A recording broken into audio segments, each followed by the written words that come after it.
Alrighty. As everybody mutes themselves, we should now be live. So, good evening, everybody. Let me verify real quick that that is true.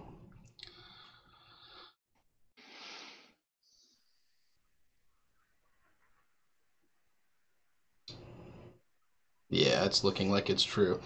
Alright, so good evening, everybody. This is March 7th of 2019, and we'll start off with the Board of Directors meeting for AmpGuard of Alaska.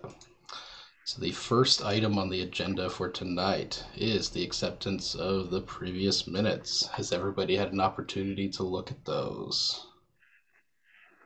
Little feedback of some kind would be, yeah, okay, I got a few head nods and everybody dropped to their icons. So. Okay. Did I post a link to this video? No, I have not posted a link to the Kingdom page. I can do that for those that need it. Or honestly, anybody could if they wanted to.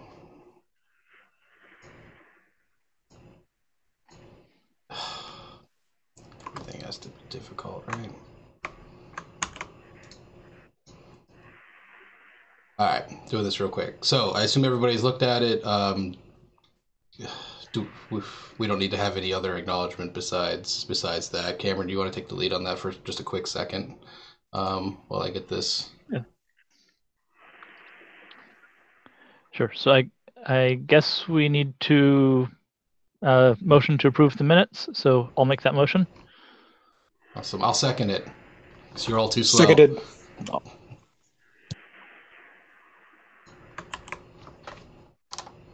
All right. So we got a second, and we need to start the vote. You in the little corner, Doug. That's Puppet. Do you accept the minutes? Yes. Awesome. Victor.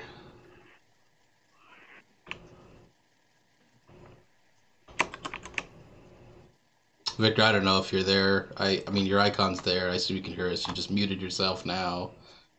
Now you're unmuted. Yes. Awesome. Okay, cool.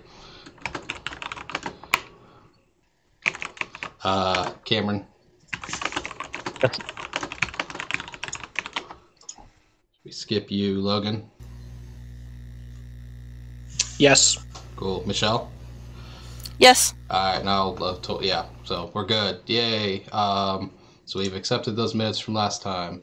And I've made a post for all those on the Kingdom page. Yay. Multitasking poorly.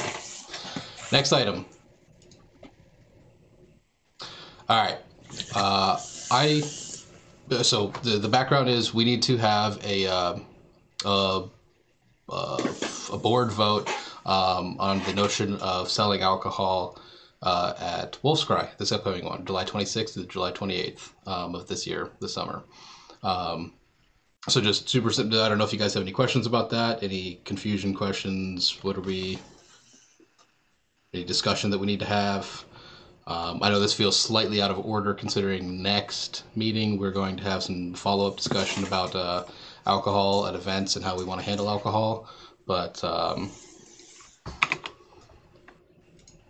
I think we need to get this ball rolling because we have some paperwork we need to fill out, and I can't submit that paperwork until we have this motion, until we have this part completed.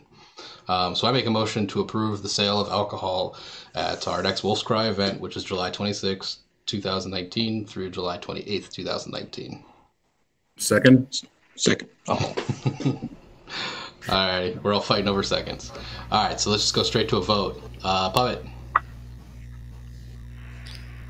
Yay. Victor. Yay. Yay. Cameron. Yes. Logan. Yes. Michelle. Yes. All right, cool. And I'll give it a thumbs up as well, even though I had my finger up. So that is approved unanimously.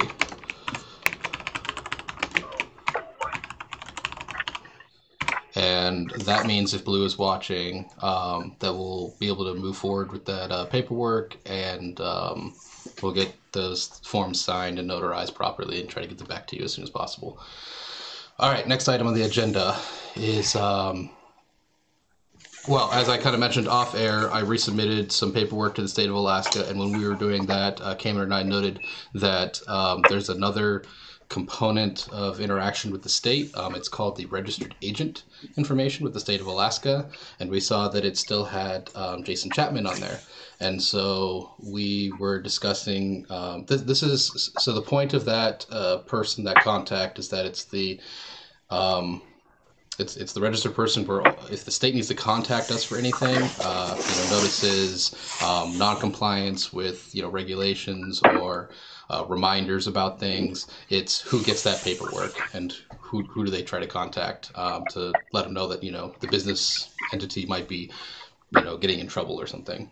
And so we were like, hey, we need to update that because Jason probably doesn't need our spam, especially he's not. I haven't gotten any yet. You haven't gotten any yet. So it's a low frequency item, but it Well, I also think it's your address from like 3 or 4 addresses ago.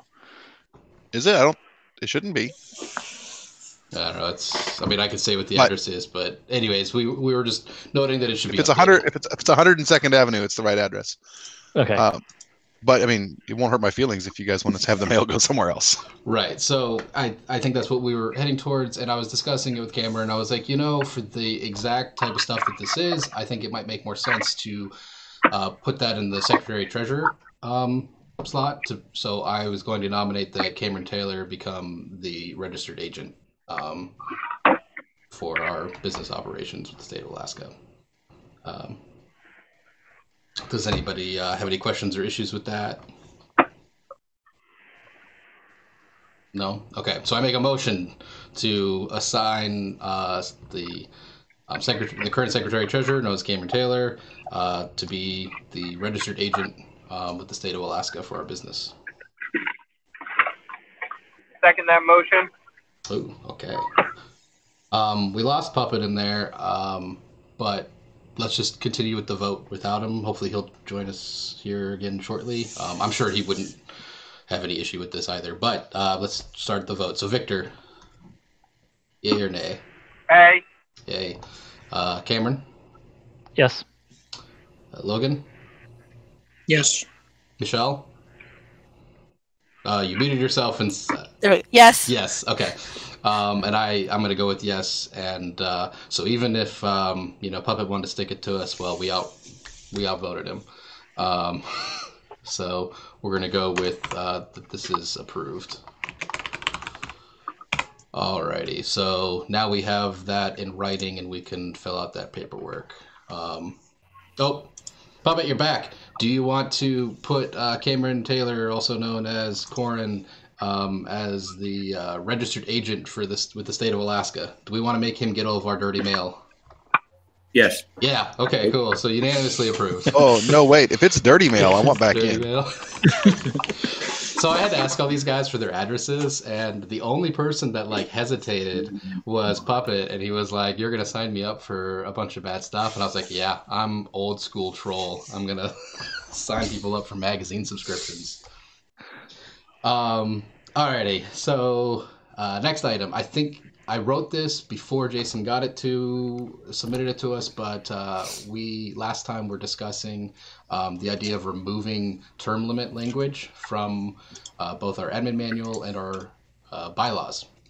And he gave us the instances that he found with such Yeah, there was just language. 4 spots. So 4 spots.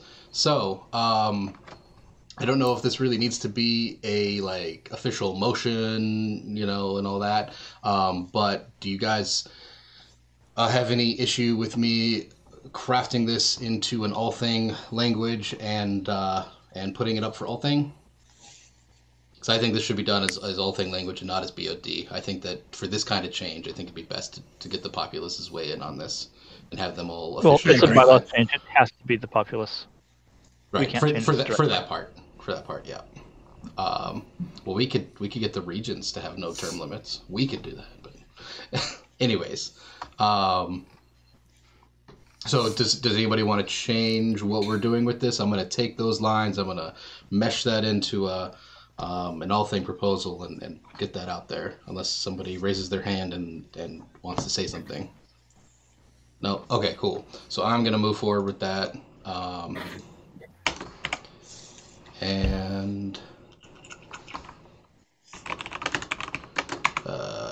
Yeah. King will draft all thing language. Real quick, Yeah. I am going to speak up on this. Okay. I'm not too comfortable. I mean, obviously, going up to an all thing, people are going to choose. But I want to discuss, why are we doing this for the whole kingdom and not just for, say, shires? Because we talked about it last meeting, and that's what we decided. Well, that's true, but the reasoning was because we couldn't come up with a good business reason to have term limits, which sort of made them unnecessarily restrictive, right? I think that was another good summation. I mean, we were looking at it, and that rule was in there as kind of a carryover from some previous generations of things, the way that we used to do stuff. And so once we realized that this had become a problem for us, we're looking at it and we're like, hey, maybe we don't want this at all, because we have other systems in place that kind of protect us from what those term limits were designed to protect us from initially. So, I mean, the populace will get to decide, of course, whether they want to keep, if they don't like this change, they can say something and they can, turn it down and send it back to us, basically. And at that point, then we can reassess, and hopefully they'll give us feedback, and we can, adjust what our next all thing proposal might be. But I think this is a good starting point. Let's just see if everybody wants to get rid of term limits, and they'll tell us. Sure. Is that a sufficient summary and follow up? I think so. Okay. Alrighty. Did we have? So that was the last of the items that I saw on this list. Let me make sure I was keeping different lists all over the place. So, yeah, that's everything that I had. Does anybody have anything else they want to add to the BOD meeting for tonight? No? Okay. I make a motion to adjourn.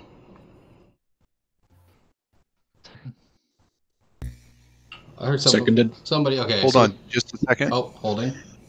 I don't know if this may be more appropriate to the CoC meeting, so feel free to kick it down there. But has everybody here seen the petition that jumped up on the Kingdom page a couple hours ago? Yes. Yes. Okay. I wasn't sure if that's something we want to discuss here or there or at all, but just raising awareness. Yeah, I think that if we discuss it, it'll be in the CoC side of things. So we'll maintain the notion of adjourning, and we'll go down the line. Victor, you're up first.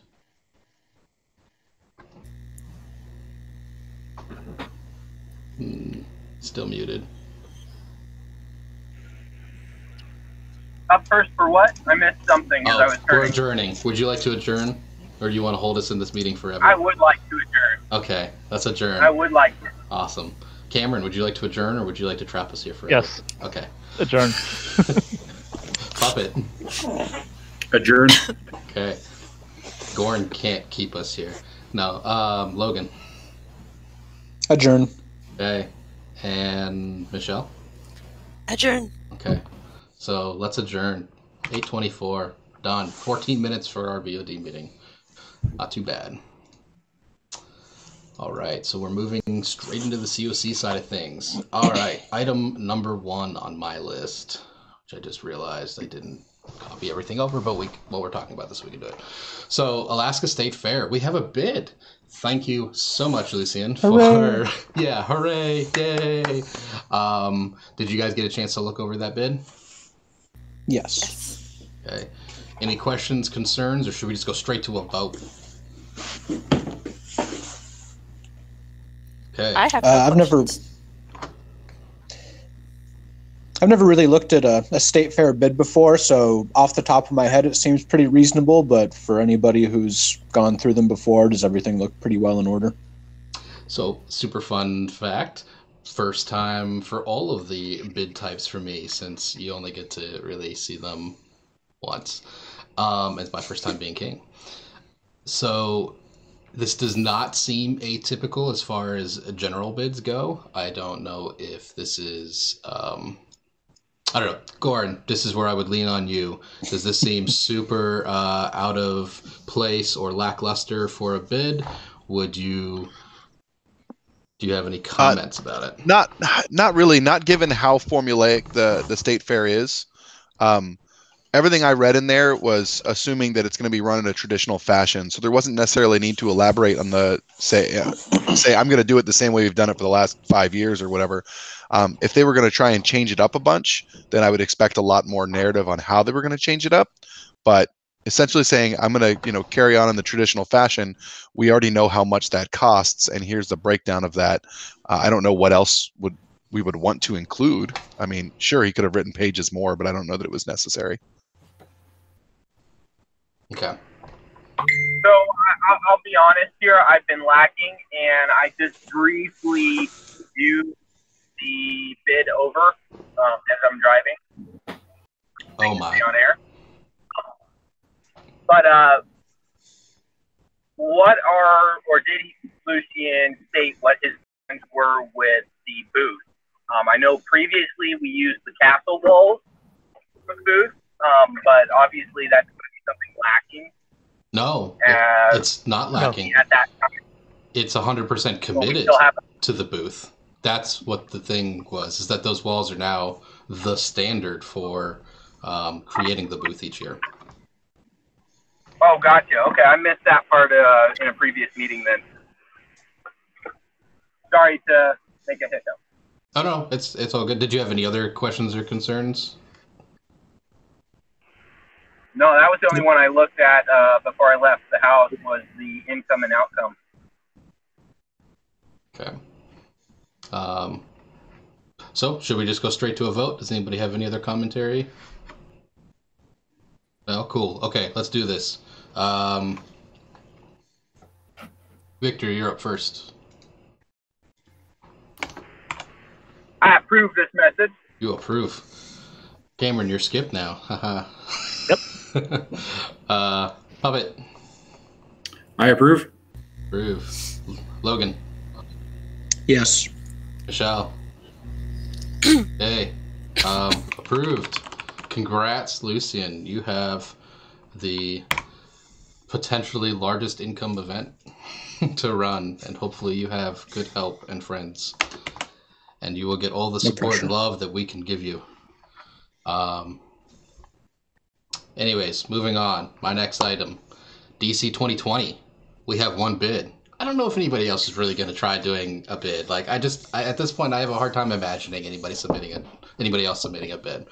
But so Goran submitted a bid, surprise, and I think we all got a chance to look at it. It was fairly brief, Short but sweet. It was short but sweet, and I think once the one little you confused me with typo. The one typo. Once that was fixed, confused me too. It's okay. Then I think we're on board. Does anybody have questions for the man, since he happens to be in the chat with us? And this is a big ticket item. Do you want to give a quick overview of it to those that are listening? Yeah, I would be happy to do that. Let me pull up my link so I'm looking at the same thing you guys are here real quick. But the idea is that we have a really big opportunity with this event, right? We can we can position ourselves to try and grow it to be really, really, get some momentum rolling, which we already built up this year, and continue pushing into that momentum. So, this year I spent about $8,900 on the inaugural season of the event, and I'm hoping that a lot of you, just like I did, saw areas for improvement where we could go even bigger and make things even better. Some of those things aren't necessarily cost free. So in my bid, I put in 2 different budgets. I can do the exact same thing as I did in 2019 for about the same amount of money. So $8,900. That's a low budget for the event. That'll maintain a status quo. It does not give much area for growth. We will still see some growth. I mean, word of mouth and things like that. We'll see some growth, but the second budget I put in there is my ideal budget, which is substantially higher. It's $14,000. But that lets us do some things that honestly make it a real convention. Those things are offering prizes for our tournaments and events, right? Like if you go anywhere else and you enter, a Magic tournament, there's a prize of some sort. This year we offered some inexpensive medallions that were really cool, but that's not what people are generally expecting. The other thing is staff compensation. If we're going to have some people there that through their time and energy end up making us money, we should pay them. For example, there was a couple of RPG DMs who were there every single day of the event, and they DM'd for like 10 hours straight, and their tables were packed the whole time.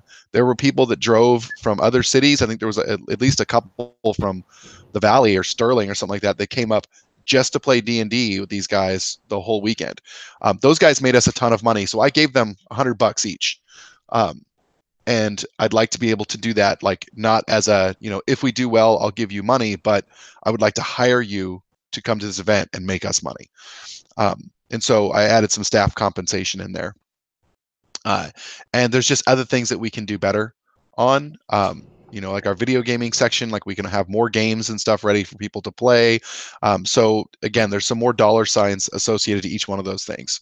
For our RPG tables, I would really like to be able to go out and, buy a bunch of books so that we can have like a character creation table where people can just sit down and make a character with, books that are sitting there waiting for that, those sorts of things. So there's, there's things that we can do to make the overall experience even better. I got a pretty substantial line item for advertising. I'd like to actually do some professional advertising, maybe buy a banner on, a city bus or something like that. I don't know if radio ads are real big, but we can definitely do some targeted Facebook advertising with a few $100. I can make sure everybody with a Facebook account, in the Anchorage and Valley area see it. So those are some of the things that we're thinking of there. Okay. So I'm staring at it right now, as maybe one other person might be. But if you don't mind, I kind of want to go through the items and compare like the low budget versus the ideal budget. The overall difference in the low budget versus ideal budget is $8,900 versus say $14K. But one key critical piece here is that just like with the previous budget, where if we say $14K, this potential autocrat has the intention of keeping it well below that, as much as they can, right. And giving them almost a full year to do this might score us some awesome deals that could really save us some money. Absolutely. And in addition to that, just so that especially you guys that are listening at home, $14,000 sounds like a scary amount of money, and I get that, trust me. This year we raised $12,600. Okay. So in order to break even with a $14,000 budget, we only need an 11% increase in attendance / spending. That's like 20 more people. If we get like 20 or 25 more people to show up to the event, then we would break even on that.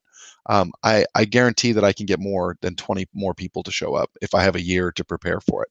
So don't let that number scare you. I think that even if I were to spend every dime of that $14K, we will make more than that. Like we'll still be a profitable event. So keep that in mind. And if we have more people attending, that means the things that we're spending money on, we have to buy more of them. We're going to buy more booze. We're going to buy more food. Things like that are just, naturally going to cost more money if we're feeding more people. So if you don't mind, I kind of wanted to go through and just kind of get what your feel is. The site setup, we're talking 4,000 versus 4,500. What do you think you're spending that extra 500 on? I know exactly what I'm spending it on. So the $4,000 is a combination of the site rental itself, as well as the cost of getting the pipe and drape walls in there. Okay. An extra $500 will let me extend those pipe and drape walls into the dungeon. Okay, so the dungeon would be set up by an external group. Yep. Entirely hands-off for us. And it would be those nice, tall, black fabric walls. And for an extra $500, I can put a lot of dungeon in that area because I think it was like $900 to do everything that we had there. So I would basically get half as many walls again just for the dungeon. And that means that we don't have to have dungeon walls. We don't have to store them. We don't have to set them up. We don't have to run back and forth to the storage unit. Other people will come in and do that for us. And if we can do that and make a profit, it's less we have to tax our own people. And that's one of my big goals here, is to outsource as much of this as possible.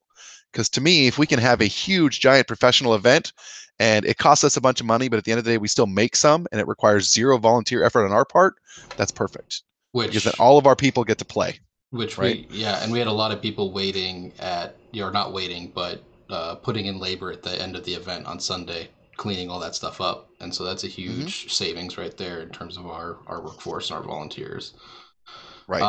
So I just want to jump down kind of line by line doing that, the comparison. Let's do it. So tavern, are you just thinking like the bigger thing that's for more people, or the $2,800 is about, I don't have the numbers in front of me. I want to say that's about what we spent this year.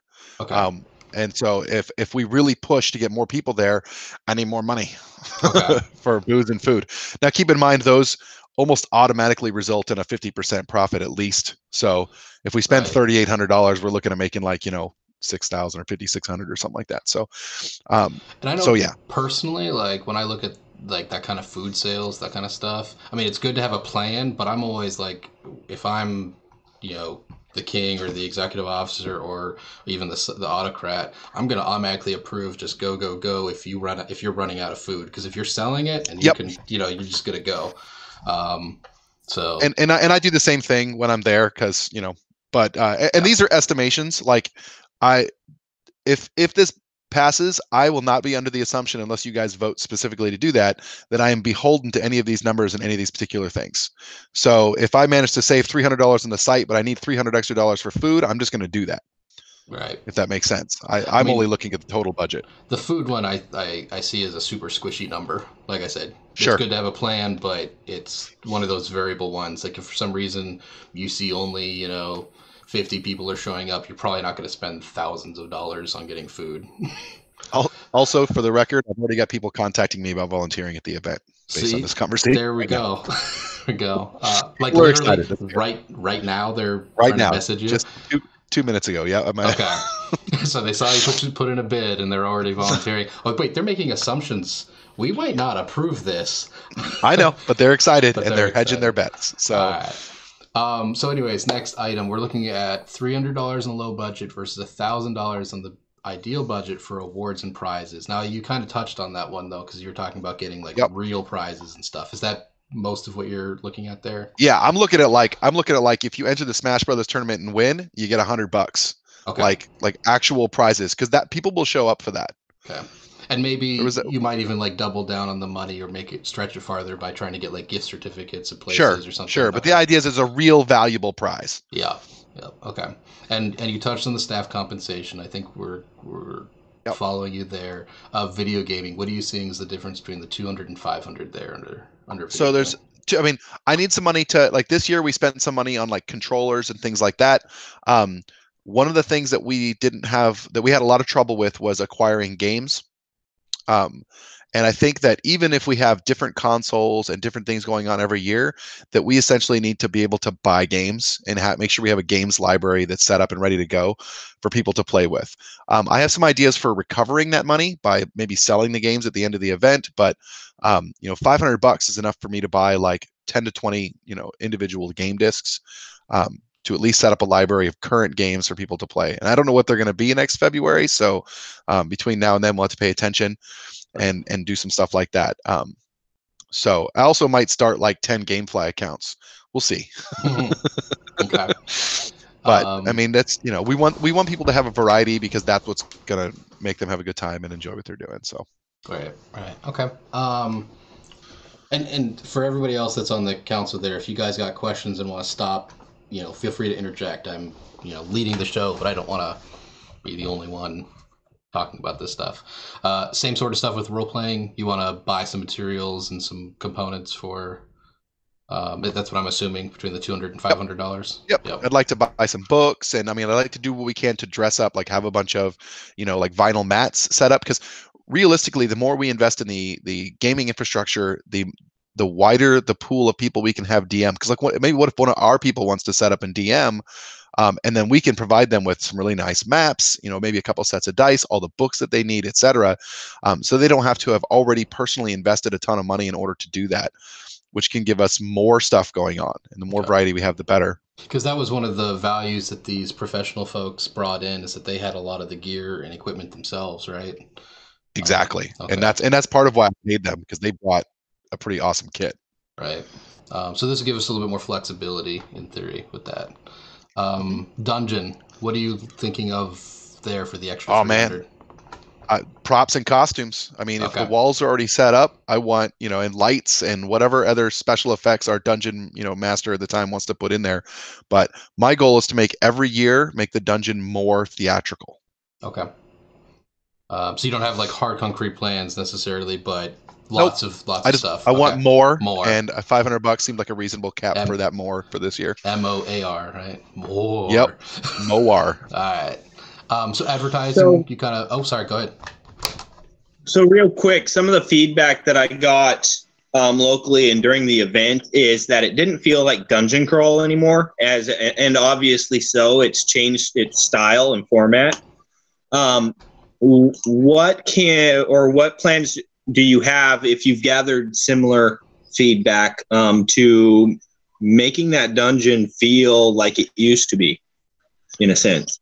Well, that depends. So I actually got a considerable amount of feedback saying that it still felt very dungeon crawly, even though it was different. The challenges that we've had is that in the past, because we've only had a handful of dungeon crawls in the past, with the exception of like one or two of the dungeon crawls, most people at the end of the event expressed a lot of dissatisfaction at the dungeon. There was generally a lot of salt, people, complaining about getting stomped. Thanks, Green Team. The dungeons, I don't know. I haven't personally heard anything negative about the dungeons this year. So any specific feedback that you've received, if you could forward it on to me, I'd love to take a look at it and try to incorporate it. The goal, the dungeons, if we do this, it's not going to be exactly like the previous dungeon crawls. But everyone has talked to me so far has indicated that was a positive thing and not a negative thing. So have those people reach out, or if you guys award me the bid, have them reach out, because I definitely want to incorporate as much of everybody's feedback as possible to make the event fun. I don't want anyone to not have fun there. So hey, Goran, I have a question from one of my members. Can they bring in like their own swords and offer it as a reward? That would, like donations, I guess. Maybe, but the answer would be maybe. That's situational. I would have to look at it and figure out what we're giving it away for and things like that. But potentially, I guess. Okay. Sure. All right, cool. I asked the question. I'm sure he's still watching. Fantastic. All right. So next line, I'm seeing advertising, but you talked about that. You want to buy some professional spots, sides of buses, maybe radio advertising, that kind of thing, right? Mm-hmm. Administration, you're not going to pump the administration team in your ideal budget? Not necessarily, because I don't. There isn't anything that they didn't have that they need. Like the admin team was probably the smoothest part of the event. Hadelin and her team did a ridiculous job. Other than maybe like looking at like staff compensation and stuff like that. I don't know what else we would do there. Like theirs was pretty squared away. Yeah, I learned to avoid Hadelin. She would put me to work. Yeah, she's real good at that. Front. It's scary. And then miscellaneous, I'm sure if you have anything specific you want to throw in there, but I doubt. No, for me, I typically try to reserve 5 to 10% of a budget for miscellaneous overrun and stuff that I didn't account for but always pops up. You can only prepare so much before. Things will still surprise you. So, $1,000 out of a $14,000 budget is like 8% or something like that. So that's sort of normal for any event bid that I do. Okay. Does anybody have any other questions before I throw this at you as a vote? Anybody getting feedback from their parks? Or Can I go back to Victor, because I don't definitely. feel like I don't feel like I answered your question very specifically. So I want to. I mean, if there's anything else that you wanted from me on that. Yeah, honestly, I don't want to make an assumption on the feedback I was getting, but I wouldn't be too surprised if it was just because of the change of the event, Okay. and leftover thoughts and feelings from the location change. Sure, and I understand that. Yeah. So, I mean, just having that feedback is why I asked the question. Okay. Yeah, because if the question is like, if I'm going to make it more like old dungeon crawls, the answer is probably not. It's going to be more like the one we had. But if there's certain elements from previous dungeon crawls that players are interested in incorporating, please let me know, because if that's something that you want and we can do, then I want to do it. Well, I wasn't there for the majority of the event, so I can't speak for myself, but I can definitely have those people that left that feedback with me contact you. I can only remember one person directly at the moment, though. Well, I will say, just as a point of reference, for the past, every dungeon crawl that I've ever been to, there's a certain point of the night where everybody just sort of disappears to go do their own thing. That point was later at this dungeon crawl than it's ever been at the previous ones. Like, people stayed at the event site doing event site stuff much later than they did at any other event that we've had before. We had to chase people out. Right? Like, we had to make people leave. And so that to me was very telling. And I get it's not exactly like the previous dungeon crawls because we're running the whole convention thing. So there's a lot more going on, but people genuinely seem to have a really good time, and they had a good time for the entirety that we were open. And to me, that was a good sign. But as always, I am not only open to, but I absolutely encourage people to give me feedback on what they would like to see different or modified or more of or whatever.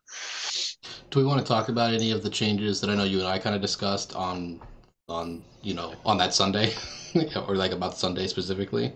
Oh man, if I can remember them. Yeah, I just, as we were cleaning up and watching, I think one of the plans we were talking about kind of shuffling some of the structure. Oh, like location wise? Oh yeah, like I plan on moving the RPG stuff farther away from the dungeon, and actually incorporating it into the tavern a little bit, so that there's at least 25% of the RPG tables are located within the tavern boundaries, so they can be served booze while they're playing. Just sort of stuff like that. And I'm going to attempt to find contract may not be the right word, but essentially contractors to run some of these other aspects. So trying to find people that specialize in running console tournaments to run our console tournaments, and for the PC tournaments, etc. And so trying to find people to do that, and I don't know, sort of there are other people out there who can do a lot of the heavy lifting, so that our members don't have to try and do everything. And I think one of the things we were talking about doing too, if it ends up on like Super Bowl Sunday again, we'll concentrate more of our stuff on, potentially on like Friday and Saturday, and maybe Sunday becomes more of an Amp-Garter centric thing, and we'll wind it down a little bit. And we were talking about the possibility of moving court around onto a different day besides Saturday night, because one of the sad things that kind of seemed to happen is that we cut right into some of the things that were happening for our attendees by injecting court right into the middle there. Yep. So there's definitely some things that we can look at doing a little bit differently that would improve the overall experience for everybody there. But we had an amazing showing. Like half the people that showed up weren't Amp-Garters, and that's really cool. Right. And if we can just keep growing that number, then that's good for everybody. So, all right. Any other comments, questions, concerns? Nope. All right. So how I'm going to do this is I'm going to throw a vote at you. I'm going to ask you all about the ideal budget, if you're willing to approve that. If you would rather go with the low budget, or not hand it to him, not have somebody else decline this bid entirely, vote no. But the first question is going to be, would you like to give it to him for the ideal budget? at $14,000. And so let's just run down. Victor. No. No. Okay. No. Puppet. Yes. Yes. All right. Logan. Yes. Michelle. Yes. Yes. All right. So we got 3 and 1. And it kind of doesn't really matter where I go. So, I mean, I'll say yes. But so we got 4 and 1. So that's going to be approved, but not unanimously. There's reservations there. Is there any commentary you want to share about that vote, or would you like to just move on?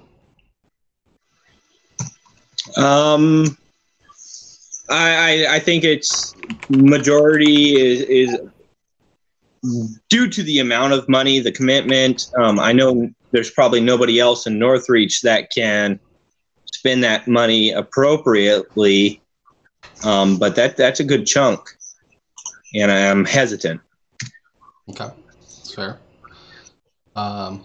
Well, as we lead up to this, I think the next CoC, because it will be mostly the next CoC that's going to see stuff for this event, but hopefully they will ask for reports frequently and keep tabs on it and support him and guide him as needed. All right. Moving on to the next item on the agenda. Oh, this will be a fun one. All right, the ambassador report. So, do you want to give us the rundown of what's happening nationally or internationally? Is it international?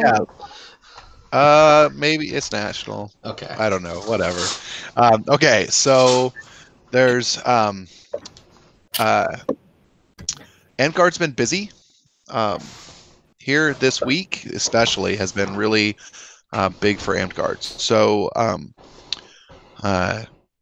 everybody, hopefully on the council, is aware that the AIBOD president basically quit Antguard altogether due news. to yes. For those of you guys that know Sir Goldcrest, you know how troubling that action was. The reaction from Antguard has supported the fact that that's an incredibly troubling issue, and there's been a great deal of outcrying, and people are upset basically.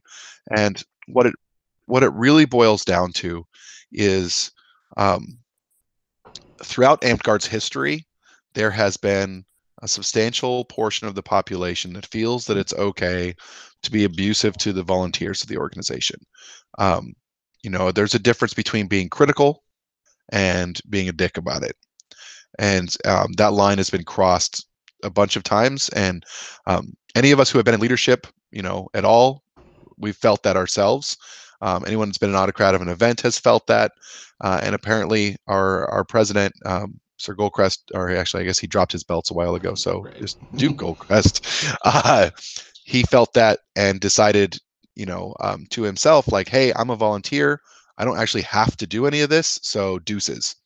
And he decided he was done putting up with that. So there's a lot of talk about how we as an organization want to handle that. And it's really important that we remind ourselves that our volunteers are just that, and that volunteering is a gift, and that generally when someone gives you a gift, you don't poop on them for it. I think in most aspects of life, that's an understood, behavioral expectation. But for some reason in this particular venue, it gets lost at times. So, and I know I myself have probably been in that boat on both sides of it. So it's easy to lose sight of it, and it's important that we remind ourselves of that. That's been a huge topic of conversation. You will probably see some policies and things as the result of that here over the next month or two. So yay. Okay, so some things that I've been directly involved in on the Circle of Monarchs. There was everybody here is familiar with the issue with this Rising Winds coronation and Spring War, with them deciding to give out 32 credits to anyone that shows up. Yes? Yeah. Okay. The majority of the kingdoms in Antguard thought that was inappropriate.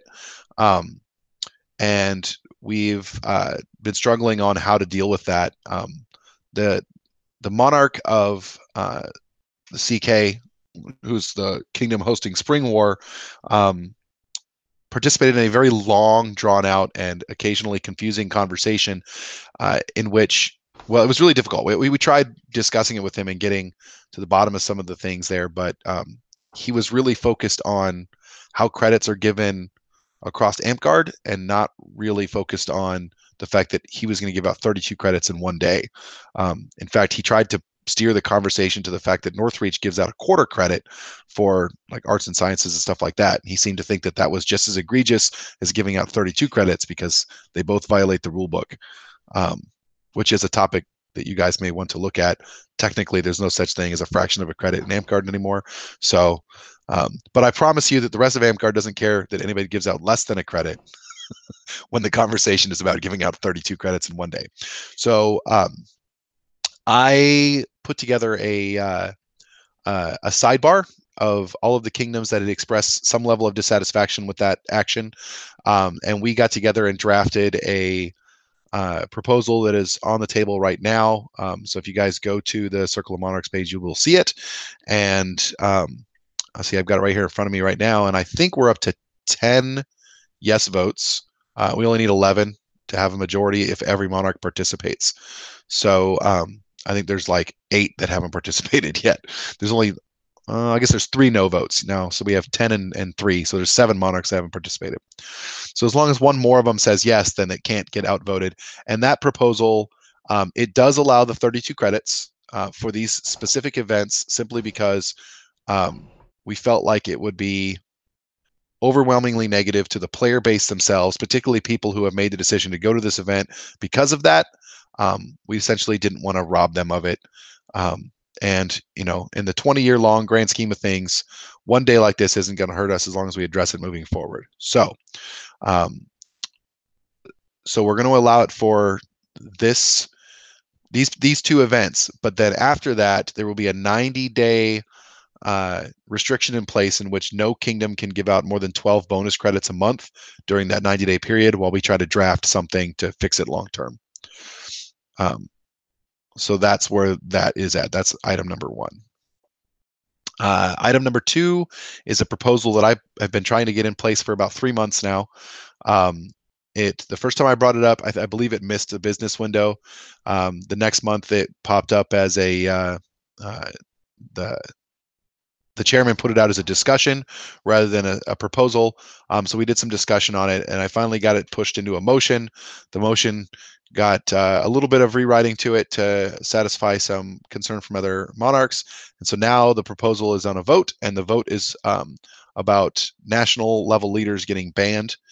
And the proposal would require that any national level leader that's appointed by the Circle of Monarchs who is banned at any level, it would automatically require the Circle of Monarchs to vote to keep them in their office despite the ban. Otherwise, if the vote fails, they get booted out of office and we have to pick somebody else. So basically, it forces us to deal with it because I don't know if you guys know, but right now, our technical director, who's in charge of all of our electronic assets, who's resides in Winter's Edge, has been banned for, I want to say, the last 4 months now.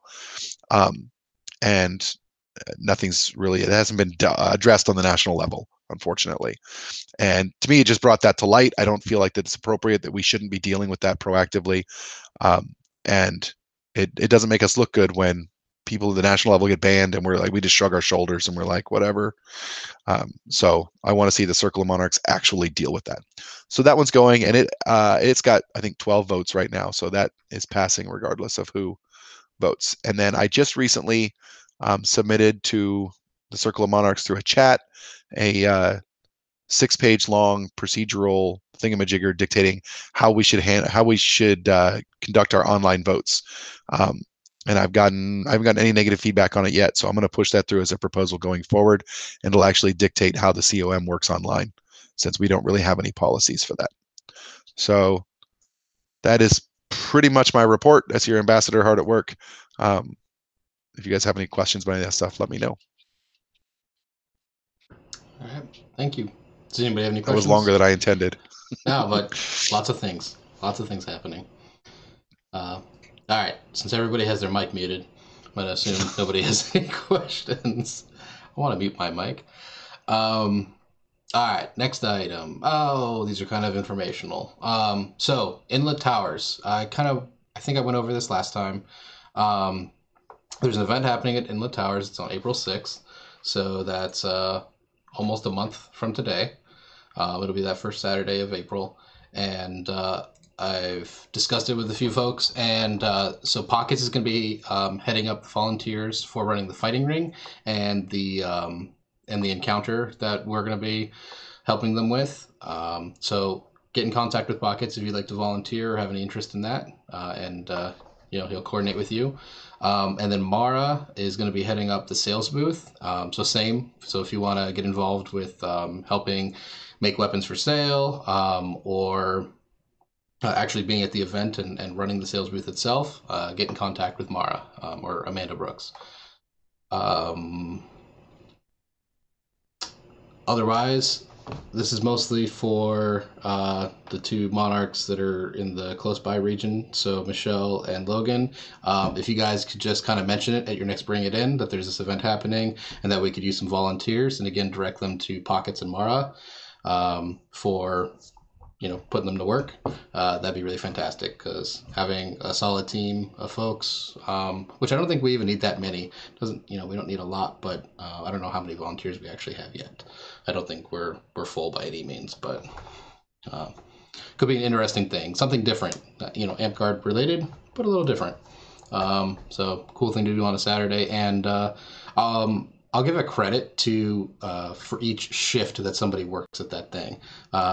I know it's not 32 credits, but it's a credit on for each one, so there'd be potential of 2 credits earned on that Saturday for folks. Can I bump in real quick? Yeah. What is the date of that event? April 6th. Okay, so that's very likely to be within a 90-day window in which our kingdom will be bound to a maximum number of bonus credits in a month. Right. So you may want to take that into account. Right. So that'll be 2 credits out of, and what was the cap? We said you guys said it was 10. It's 12 in a month. 12. And that's like to a member. I know, but if somebody works I don't know how many shifts they're going to be or whatever. I just wanted to make sure that that you were in this is 12 credits per person, right? Per person, and it's not attendance credits.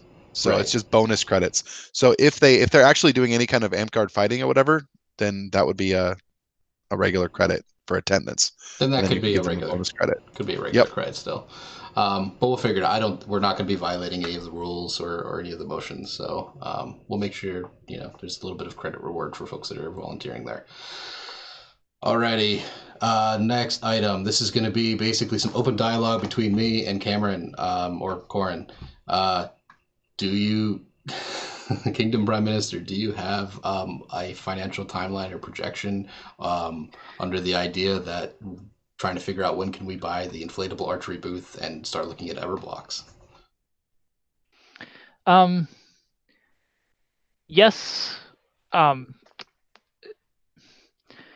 looking at the numbers and what we have budgeted for what events, some of them I'm not entirely sure when we need to start spending that money, or how soon in advance, like when do we need to start spending money for Wolfscry, for example? So that's budgeted as a break-even event. So at the end of it, theoretically, it's a net zero. But sometime before the event itself, we need to start spending money. So I don't really have all the timelines exactly, but I'm comfortable saying that we can spend the money on the 1,300 that's budgeted for the archery booth. We could spend that. The 2,500 that we have budgeted for Castle, we could spend that, and we would not impact our ability to operate. Can I bring something else up? And it's not on the agenda, and I apologize. Is that okay? Yeah.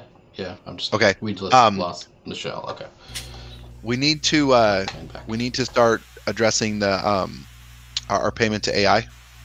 Oh, that's a good one. Yeah. Because we're we're pretty overdue on it. That we were supposed to pay something last August, but I told them that we do our budgets in February, and they said that was totally fine. But then I've had recently, I just had one of the board members ping me to get an update on that. Okay, I think that would be the priority before we look at either of these other items, and that we should shove that one. Well, it on also, top. I don't think it all needs to be paid at once. I think if we were like, pay it twice a year or whatever, as long as it were to come in. But I think that they might be stressing for legal fees a little bit right now. Okay. Is there any reason or benefit to us where we should break it out as a payment plan as opposed to just give them only a if we lump sum? if we need the money for something else in the immediate term? So my no, sorry, go ahead. I don't think that's like if I throw that into my numbers, I don't see a problem, and it's more than one of our accounts has right now, but I have not brought the income from Dungeon Crawl back into that account, so like our balance is well over what we need to cover the numbers I'm looking at. Okay. So my proposal, unless anybody wants to stop this course of action, is that I think we should make the AI payment as soon as possible and get them their money, and we'll just give them a direct payment of the full amount that we budgeted for this year, which I think is more than they would otherwise be asking for because we're budgeting at a higher rate than they're trying to ask for. Is that right? Absolutely. Okay. So that'll make them happy with us, and we'll feel good to ourselves for getting that taken care of. And then after that, I think the next item that we should address most immediately would be the inflatable archery booths that we have it available for all of our summer events going forward. Now, something that came in a message earlier in the week, or maybe it was last week, was that we had originally talked about making sure we had it for Three Barons Fair, but after a meeting with their board, it was discussed that no archery is actually allowed at their event, period. So we will not be using the archery booth at their event. But for other events, I think we should have it ready to go. And there's lots of little things that happen in the summer. I mean, I'm just looking at the list that happened from that came in from Frozen Coast, and I'm like, oh, archery booth, we could set up for various things and make a few extra bucks there. And I'm sure that there's lots of other things that little events that could happen because Ravenstone has a couple, and I don't know if we would be able to get it reasonably all the way up to Fairbanks, but if Fairbanks had something and we could coordinate the transportation, that could totally be worthwhile too. So any comments, questions? Want to swerve the bus a different direction? No? Okay. Everblocks, I almost want to table for just a little bit, and the next item on the agenda will kind of shed some light on why I'm holding it. So my next question or discussion point for us, again, I'm looking at all of you with your muted mics and kind of shaking my head, but I think we need to kind of establish our goals and priorities for this year. Last meeting, we had a number of things that we were talking about, and we were like, oh, we need to do this, and it would be super awesome, and we really want this, and it would be super awesome. And as that was happening, and immediately after the meeting, I just was hearing cha-ching, dollars flowing and cha-ching, cha-ching, cha-ching happening over and over again. And it was like, wait, there's only so many dollars that are in our bank account. There's only so much revenue we can generate in a given time frame. And so I think that we need to kind of prioritize which of these super awesome, and all of them being important, things that we want to try to get done or prioritize this year. And so the ones that I remembered immediately were the idea of Grand Academy. Assuming that's happening again this fall, that we get somebody volunteering to autocrat that, and that we don't push it off to a later time frame. Somebody suggested that we try to fly in multiple guest teachers from the lower 48, and maybe instead of paying for their full tickets, give them partial compensation for their flights or something like that. But that's still an increase in the budget and the cost and how much money we're going to devote to that. Again, with the risk of, will we recoup that money? It hasn't necessarily been, at least this last year, it wasn't our most profitable event, but there's lots of factors that went into play with that one. So it's just something to think about. Is Grand Academy basically where we want to spend a lot of our money, or do we want to look at putting our fundraising efforts towards Everblocks, and that's why I tabled the Everblocks purchase a little bit, because I think we all, as a kingdom, need to figure out if we want to, for example, run a bunch of fundraisers, in the coming months and get a bigger pile of money, bigger than $2,500, and invest that towards getting a larger pile of Everblocks than what $2,500. Sorry, more than what $2,500 would get us. Everblocks, with the way shipping and all that stuff works, is something that I think that if we buy more of in bulk, we'll get a better deal on. So I think it's important to try to order as big of a chunk as we want to spend on it, instead of just buying $2,500 now, getting what we can get, and then hoping to spend another $1,000 on it later.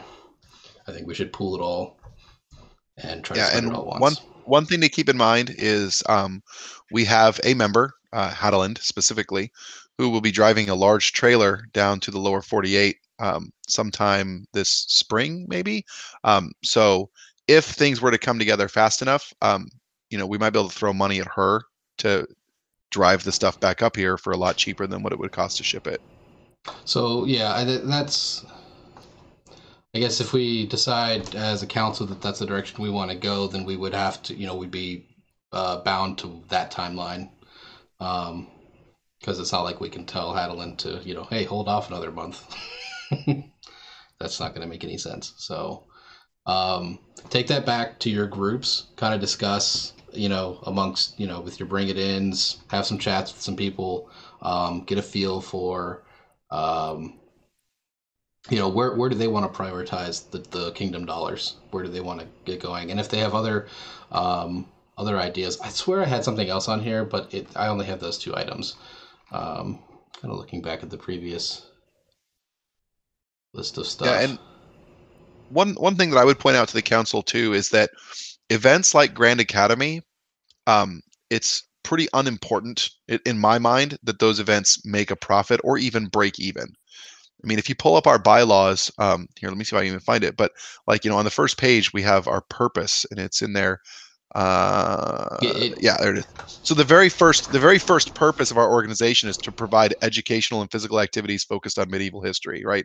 So this is pretty much why we exist. And doing things like Grand Academy are so beneficial to our members that if it costs us money, our members get so much out of it that's an okay thing.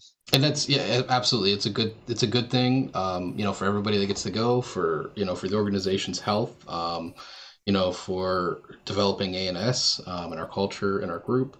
But that does just double down on the fact that, it's not a zeroed out line item on the budget anymore. It's an expenditure. So it's, we have to prioritize that against other things that we're spending money on. And just so everyone's aware, I've got 3 Serpent Knights and a Master Garber who are already on the short list of wanting to come up here really bad and teach classes. Oh, okay. So we've got people lining up maybe to come do this. That could be super awesome. So again, I'm not gonna ask you guys to vote or anything. If you have comments to share or any concerns, questions, things you want to do, especially while we're on the air online, feel free to toss them out there. But I just wanted to say this on air to everybody that we're trying to prioritize what we're doing. Just because the budget stuff is kind of planned out doesn't mean we can't shift a few priorities around and figure out where we want to spend some money, because we've already saved some money versus what we had outlined in the budget. And for those that aren't aware, like the Connex, we're opting for renting it at the moment, and that'll save us about it'll cost us a third of what I think we had budgeted roughly. So we saved some money there. But I don't want to just spend that money on other things without getting input from everybody. So we are. Does anybody have? That's the last of the things that I had on my agenda. We're at 9:14, so we're about an hour in. Does anybody have anything else that they want to talk about while we're still on air? I had one thing. Yeah, go ahead. Yes, I'm full of stuff tonight apparently. So there was right? There was a really cool thing that happened when you first put out the agenda. There was a thing on there about like sharing concerns that then got edited to financial concerns, right? Right. Yeah. And this was good though. And so Michelle in Loop and Moon posted, like, does anybody, one of the things we're talking about is general concerns for the COC. There was a lot of response to that in that short amount of time before it was corrected. So well, I don't think that that was ever corrected necessarily on the okay. actual duchy. Like I just mentioned that to her. I'm just saying the response was fast. Yeah. And there was a lot of stuff there. So I think that it might behoove the council to put out a post like, hey, we want to hear from you and what you want us to do. What are your priorities for the organization? Because I don't know that there's been a lot of feedback like that gathered. And I think this might be a good opportunity to do that. I guess that's probably a good thing. Yeah, you guys, monarchs respectively of each region, get in touch with your regions, gather some feedback from folks. And somebody would like to bring up the petition. I was going to let that sit for a little bit longer before we discuss it, but would you guys like to discuss it tonight? I assume most of you have seen the petition that popped up a couple hours ago. Yep. Okay, does anybody have anything to say about it? With a petition like that in general, we would let it sit. Because it is not, we are not running it. We are not, we're waiting to see what the populace says. And by signing it, if you get your threshold of signing it, which I was going to have a discussion with Cameron of making sure that we know what the numbers are, and so we can watch when we hit that threshold, then it would automatically go to Old Thing, because that's kind of how that process goes.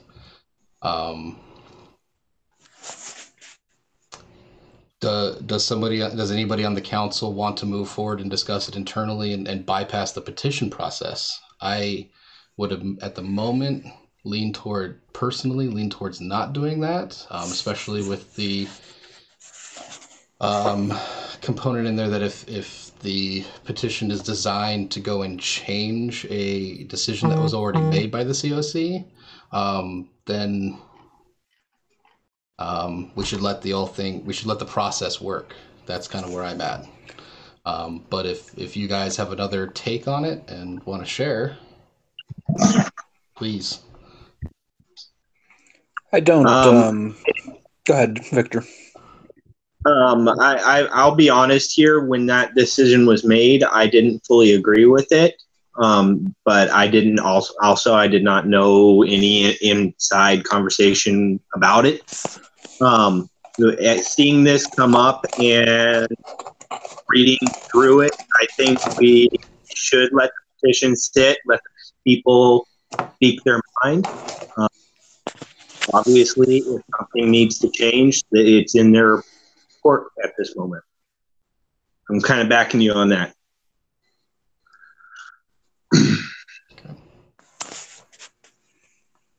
Yeah, I don't think we should jump the petition process, but I do think that it's important that we take note of the fact that it expresses a lot of dissatisfaction from the populace on that original decision, and I feel like that ought to be considered in the future if another incident like that comes up, which I hope is unlikely. So it's not just the precedent of what was done before, but the precedent of how did our populace feel about what was done before. And I've seen people object on basis of double jeopardy and other kind of procedural stuff. I haven't seen anybody say, well, yeah, I think we should absolutely let people who cheated ANS be in a leadership position. Nobody seems to feel that way as far as I saw. So that's what I had to say about it. I mean, if we kind of look through some of the notes on the petition, there were some people expressing that they appreciated the distinction between office and other positions, and guildmaster falling in the other positions, and that their kind of counter argument was maybe instead of the way this petition was designed, but maybe change the corpora heading, the headings under the admin manual. I don't know, I kind of have mixed feelings, and I just want to let people discuss that more. because we can go off of what I think, but it's supposed to be a group thing, so everybody should get a chance. Does anybody have any other commentary at the moment? Michelle? I just want to add in that I think we should let the process run its course. Let the petition sit and see what the people think. Okay.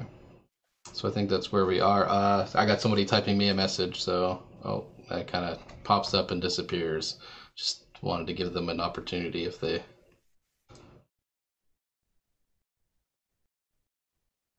had a thought that they wanted to finish. I'm sure there's also a delay between the video and what they're seeing. So we'll kind of linger here for a minute. Does anybody else have any other commentary?